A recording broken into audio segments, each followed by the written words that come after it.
안녕하세요. 생각그레이드입니다. 오늘은 대출금리는 어떻게 정해지나에 대한 내용을 같이 보려고 합니다. 이 글은 한국경제신문 유승호 기자가 쓴 글인데요. 내 대출금리는 어떻게 정해지나?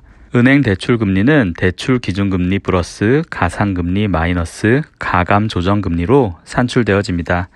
여기서 대출기준금리는 한국은행 기준금리와는 다른 것입니다. 자금조달금리와 비슷한 개념이지요.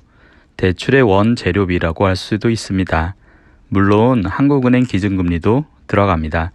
코픽스, 양도성, 예금증서금리, 은행채 금리 등이 은행의 대출 기준금리입니다. 가산금리에는 인건비를 비롯한 은행의 경영비용과 일정액의 마진이 포함됩니다. 대출을 받은 사람의 신용등급과 담보의 종류에 따라서도 가산금리가 달라집니다. 가감조정금리는 우대금리라고 생각하면 됩니다. 예금, 신용카드 등 기존의 거래관계가 있는 고객에게 은행이 깎아주는 금리입니다.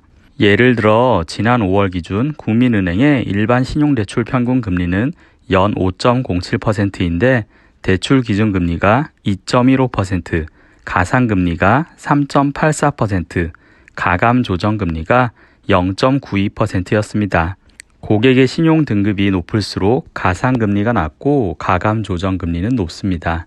이 때문에 국민은행이 적용하는 신용 1, 2등급의 신용대출 평균금리는 연 4.24%, 9에서 10등급의 평균금리는 연 10.49%로 6.25% 차이가 납니다. 한국은행은 작년부터 기준금리를 올리면서 은행의 조달금리도 상승하였습니다.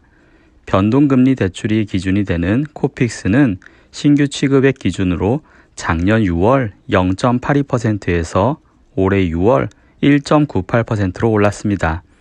고정금리 대출이 기준금리로 쓰이는 5년 만기 은행채 금리도 1년 사이 1.7% 정도 상승했습니다. 은행 입장에서 대출의 원가가 비싸진 것입니다. 그런데도 최근 은행이 비판받는 이유는 원가가 오른 것보다 큰 폭으로 물건값이 올려서입니다. 신한은행의 마이너스 대출 평균금리는 작년 5월 연 2.96%에서 올 5월 연 4.65%로 1.69포인트 올랐습니다. 5월 우리은행 주택담보대출 평균금리는 연 4.36%로 1년 만에 1.45포인트 상승했습니다. 모두 같은 기간 한국은행 기준금리 인상폭과 코픽스 상승폭을 뛰어넘었습니다. 은행의 예대금리 차도 확대되고 있습니다. 국민은행의 예대금리 차는 지난해 1.89포인트에서 올 1분기 2.02%까지 커졌습니다. 하나은행의 지난 1분기 예대금리 차는 1.83포인트로 1년 전보다 0.18포인트 확대되었습니다. 금리 상승은 대출받은 사람들의 이자 부담을 키우지만 한편으로는 가계부채를 연착륙시키는 수단이 될 수도 있습니다. 금리 상승이 대출 수요를 억제하는 효과가 있기 때문이지요. 한은에 따르면 2013년 1분기부터 2016년 4분기까지 은행 평균 대출금리가 연 5.01%에서 연 3.18%로 하락하는 동안 가계대출 총액은 909조 원에서 1270조 원으로 40% 증가하였습니다. 금리가 상승세로 반전한 2017년 1분기부터 2019년 1분기까지는 가계대출 증가폭이 14%에 그쳤습니다. 코로나 영향으로 저금리를 유지한 2020년에서 2021년 가계대출 증가폭이 다시 커졌습니다. 다만 금리 상승이 빠른 속도로 이어지면 한계 가구를 중심으로 부실 대출이 늘어날 위험이 있습니다. 지난 4월 기준 가계대출의 77.3%는 변동금리형으로 금리 상승에 노출돼 있습니다. 고정금리형 대출의 금리가 1포인트 정도 높기 때문에 금리 상승 위험이 있더라도 변동금리형을 택하는 소비자가 많습니다.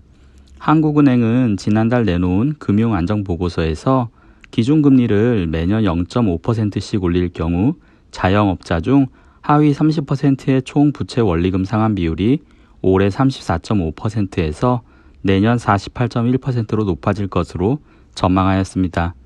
저신용층 대출 비중이 높은 저축은행의 가계대출 연체율은 작년 1분기 3.19%에서 올 1분기 4.09%로 상승하였습니다.